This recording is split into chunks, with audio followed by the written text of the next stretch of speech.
WhatsApp guys, welcome back once again. दोस्तों, कहानी की शुरुआत होती है मिस्टर ली नाम के एक आदमी को दिखाते हुए जो जेल के बाहर किसी को लेटर भेज रहा था, लेकिन पैसे ना होने के कारण वो अपने हाथ से ही एक लेटर स्टैम्प बना रहा है। ली का बनाया हुआ स्टैम्प इतना रियल था कि जेलर भी उसे नकली स्टैम्प को पहचान नहीं पाता और इसी तरह उसका लेटर बाहर चला जाता है। अब आप समझ गए होंगे कि ली कितना बेहतरीन आर्टिस्ट है। अब उसके ऊपर इल्ज़ाम है कि वो नकली नोट को प्रिंट करके मार्केट में सप्लाई करता था। पुलिस को ये तो श्योरिटी थी कि ये काम ली ने किया है, लेकिन इस काम के दौरान जो चोरियां और मर्डर हुए थे उन पर ली कहता है कि वो उसने नहीं बल्कि आर्टिस्ट ने किया है। जिसके बाद ऑफिसर ली को सच बताने के लिए कहता है कि आर्टिस्ट कौन है, लेकिन वो ये बताने में बहुत डर रहा था। तभी वहाँ युआन नाम की एक बहुत ही फेमस पेंटर आती है जो कि ली का बेल करवाना चाहती थी और उसके लिए युआन ने बड़े ऑफिशियल के सिग्नेचर भी लाए थे। पर ली का बेल पॉसिबल नहीं था क्योंकि उसे जिस आर्टिस्ट के बारे में पता था उसने ऑफिसर को उसके बारे में अभी तक बताया नहीं था। जिसके बाद युआन कहती है कि वो ली को इस चीज़ के लिए कन्विंस करेगी और फाइनली बेल पाने के लिए ली आर्टिस्ट के बारे में बताने का फैसला करता है और शुरुआत से कहानी बताता है। अब ली बताता है कि ये काफ़ी समय पहले की बात है जब वो और उसकी लवर युआन दोनों एक साथ कनाडा में अपनी पेंटिंग बेचकर गुजारा करते थे। युआन जो कि बहुत ही अच्छी क्रिएटिव आर्टिस्ट थी, उसकी पेंटिंग काफ़ी लोगों को पसंद आती थी, लेकिन वहीं दूसरी तरफ ली सिर्फ फेमस आर्टिस्ट की मशहूर पेंटिंग को कॉपी करता था, जिस वजह से उसकी पेंटिंग को कोई पसंद नहीं करता था। लेकिन दोस्तों, यही ली का टैलेंट भी था। अब ली किसी भी पेंटिंग या सिंबल को देखकर हूबहू उसके जैसे ही पेंटिंग बना सकता था जो कि देखने में बिल्कुल असली लगती थी। अब ऐसे ही दोनों अपना गुजारा कर रहे थे, लेकिन एक बार इन्हें अपनी पेंटिंग को गैलरी शो में करने का मौका मिलता है जिसमें भी ये लोग योन की पेंटिंग को पसंद कर रहे थे और ली की पेंटिंग की बात भी नहीं कर रहे थे। लेकिन तभी वहाँ एक आदमी आता है जो सबके सामने ली की पेंटिंग का मजाक उड़ाना शुरू कर देता है और कहता है क्या इस पेंटिंग के आर्टिस्ट का नाम चोर है जो फेमस पेंटिंग के आइडियाज को चुराता है। और इस बात से युआन गुस्सा हो जाती है। उसने उस आदमी के ऊपर पानी फेंक कर उसे वहां से भगा दिया था। अब ली को यह बात सही नहीं लगती, इसलिए वो भागते हुए उस आदमी के पीछे जाता है और युआन की गलती के लिए माफी मांगता है। और इस पर उस आदमी ने कहा कि ये सब मैंने जानबूझकर किया था, मुझे तुम्हारे टैलेंट के बारे में पता है और मैं चाहता हूँ कि तुम मेरे साथ मिलकर काम करो। जिसके बाद ली और उस आदमी के बीच काफी बातें होती है, जिसमें ली अपनी डिटेल वाली पेंटिंग की काफी बातें उसे बताता है जो कि उस आदमी को बहुत इम्प्रेस करती है और वो ली को अपने सीक्रेट प्रोजेक्ट में रख लेता है। इस आदमी का नाम सैंग था जिसका दूसरा नाम आर्टिस्ट भी था। इसके बाद ली अपने गैलरी वाली पेंटिंग के पास जाता और युआन के सामने ही पेंटिंग को जला देता क्योंकि अब वो वापस ऐसे काम को नहीं करने वाला था और उसके हुनर को आर्टिस्ट ने पहचान लिया था। अब हम ली को आर्टिस्ट के साथ कार में कहीं जाते हुए देखते हैं, जहां जाकर आर्टिस्ट उसे अपना प्लान बताता है कि उन्होंने $US की बिल कॉपी बनानी है, यानी कि उन्हें नकली नोट प्रिंट करना है। ये सुनकर शुरुआत में ली को झटका लगता है और वो गुस्सा भी हो जाता है क्योंकि ये काम इलीगल था, लेकिन आर्टिस्ट उसे समझाते हुए कहता है कि ये उसका फैमिली बिजनेस है जो वो बहुत लंबे समय से करता हुआ आ रहा है और आज तक वो लोग कभी पकड़े नहीं गए। तो अगर ली उनके साथ हाथ मिला ले तो वो बेहिसाब पैसे कमा सकता है। जिसके बाद ली इस पर और सोचने का फैसला करता है और वापस अपने घर आ जाता है, लेकिन वहाँ वो देखता है कि युआन जा चुकी है, यानी कि वो पूरी तरह से अकेला है और इसी जगह ली सैंग के साथ काम करने के लिए तैयार हो जाता है। अब आर्टिस्ट ली को उसके बाकी मेंबर से मिलवाता, जिसमें सबसे पहला मेंबर था लिवान जो कि एक इंक एक्सपर्ट था, दूसरा था जो जिसे इंक के कलर में बहुत नॉलेज थी, तीसरा था कुआंग जो कि सिक्योरिटी संभालता था और आखिरी था सीनो जो कि बटलर था। अब इन सबको मिलकर $US की हूबहू कॉपी बनानी थी और ये सब लोग ये हांगकांग में आकर ये काम करने वाले थे, जहां इनका एक सीक्रेट फैक्ट्री भी था जिसमें ये सब काम करने वाले हैं। अब सैंग ली को $US के बारे में बताता है कि कैसे उनके लिए वो अभी तक का सबसे डिफिकल्ट करेंसी होने वाली है क्योंकि उसमें बहुत सारे माइनर पेंटिंग है, वर्ड्स और डिटेल है जिसे रिक्रिएट कर पाना बहुत ही मुश्किल है। अब ये $US को कॉपी करने की शुरुआत करते हैं, जिसमें सबसे पहले इंक प्रॉब्लम आती है। एक ऐसा इंक बनाना जो पेपर के साथ रिएक्ट करके येलो या पर्पल कलर बना दे, क्योंकि $US के ऊपर किसी भी इंक को डालने पर वो ऐसा ही रिएक्ट करता है। इसी चीज़ की खोज के लिए सैंग अपनी तरफ से लग जाता है। दूसरी तरफ ली भी नोट को बनाना शुरू कर देते हैं। कई दिन लगाकर वो नोट हर एक बारीकियों को ध्यान में रखता है और उसे हूबहू बिल्कुल वैसे ही नोट बनाता है। उसे देखकर सैंग बहुत ही खुश होता है। अब बारी होती है नोट के वाटरमार्क की, जिसमें इन्हें नोट के बीच में फोटोज दिखानी है, जिसके लिए सैंग सबको एक आइडिया सजेस्ट करता है जिसमें वो 3 प्रिंट बनाएंगे।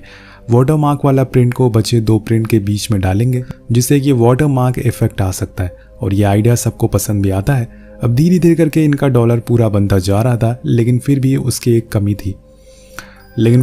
एक कमी थी जो कि थी उसकी नॉन एसिड वाली पेपर। अब सैंग को इस बात का पता था कि यूएस गवर्नमेंट करेंसी बनाने के लिए पेपर का इस्तेमाल करते हैं और बचे हुए पेपर को टेलीफोन डायरेक्टरी बनाने के लिए भेज देते हैं। इसलिए सैंग अगले दिन ही ली को लेकर सीधा ईस्टर्न यूरोप चला जाता है, जहां वो उसी फैक्ट्री में जाता है जिसमें यह नॉन एसिड पेपर आते थे, और किसी तरह सैंग अपने साथ कई टन पेपर प्रिंटिंग के लिए ले आता है। जिसके बाद फाइनली इनका पहला डॉलर बनकर तैयार होता है, पर अभी भी इस डॉलर में कलर की कमी थी जो इसे नकली से पूरी तरह से असली नोट बना देगी। लेकिन कितनी भी कोशिश करने के बाद ये लोग उस नोट के कलर को नहीं बना पा रहे थे। जिसके बाद एक दिन सैंग ने अपने गैंग के साथ गवर्नमेंट के एक ऑफिशियल वैन पर हमला कर दिया जिसमें वही प्रिंटिंग कलर होते जो सैंग को नोट बनाने के लिए चाहिए थे, और इसी अटैक में सैंग ने काफ़ी सारे ऑफिशियल को भी मार दिया। अब ये देखकर ली बहुत ज़्यादा डर जाता है क्योंकि उसने सोचा नहीं था कि सैंग नकली नोट बनाने के लिए इस हद तक गिर जाएगा। ली के लिए उससे भी ज़्यादा हैरानी की ये बात थी कि सैंग ने कलर लेने के बाद भी वैन को ब्लास्ट कर दिया जिसमें कोई भी नहीं बचा, और ये चीज़ ली के लिए बहुत ही दुखी करने वाली थी।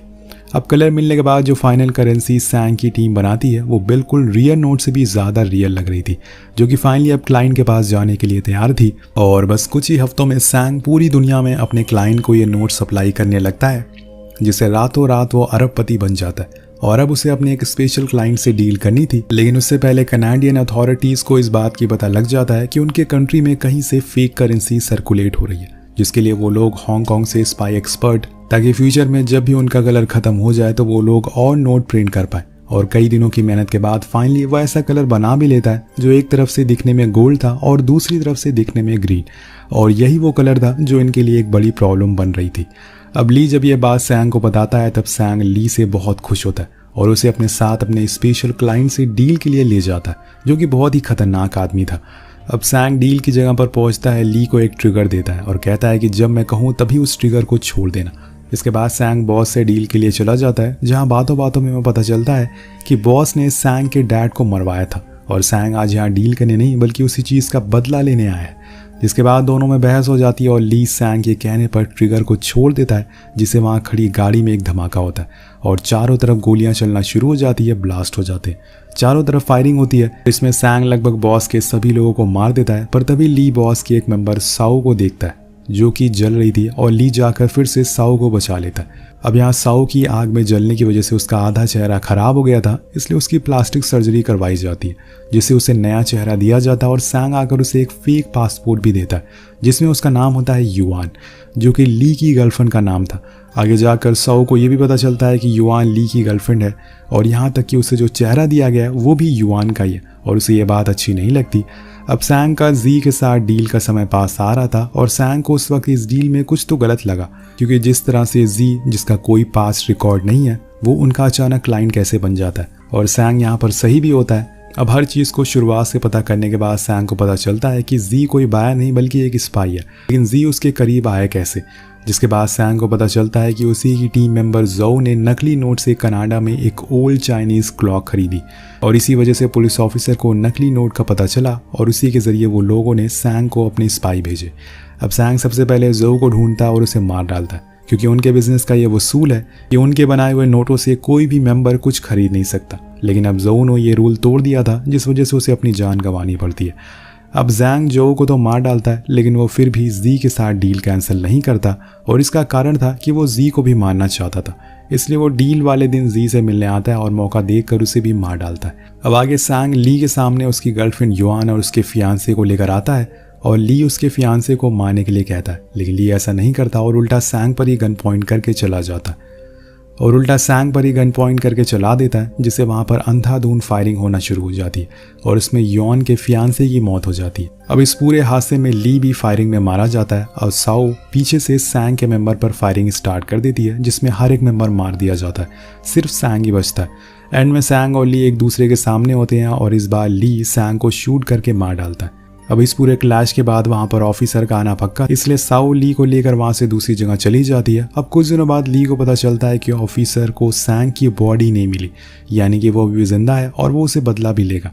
ली को ये भी पता था कि अगर सैंग जिंदा है तो वो युआन को भी नहीं छोड़ेगा, इसलिए ली युआन के पास जाने का फैसला करता है। लेकिन सफ़र के बीच में ही ऑफिसर को पता चल जाता है कि उसके पास फेक नोट है और उसे गिरफ्तार कर लिया जाता है। अब जाते हुए ली जब रोड की दूसरी तरफ देखता है तब उसे सैंग मुस्कुराते हुए दिखता है, यानी कि सैंग जिंदा था और वो युआन से बदला लेगा। अब कहानी फिर से प्रेजेंट में आती है, जहाँ ली ने ऑफिसर को आर्टिस्ट के बारे में बता दिया था। ऑफिसर के पास अब स्केच भी था और वो कैसा दिखता है उसे ये भी बताता, जिसके बाद ली को छोड़ दिया जाता है। अब ऐसे ही कई दिन निकल जाते हैं, लेकिन आर्टिस्ट नहीं पकड़ा जा रहा था। पर एक दिन ऑफिसर वू को आर्टिस्ट जैसा ही दिखने वाला एक ऑफिसर दिखता है, जिसे किसी तरह से पकड़ लिया जाता है। जिसके बाद सब लोग ये होप कर रहे थे कि यही ऑफिसर सैंग यानी कि आर्टिस्ट है, लेकिन वो ऑफिसर कहता है कि वो बस एक पुलिस वाला है और वो लोग चाहे तो इस चीज़ को वेरीफाई भी कर सकते हैं। और होता भी ऐसे ही है।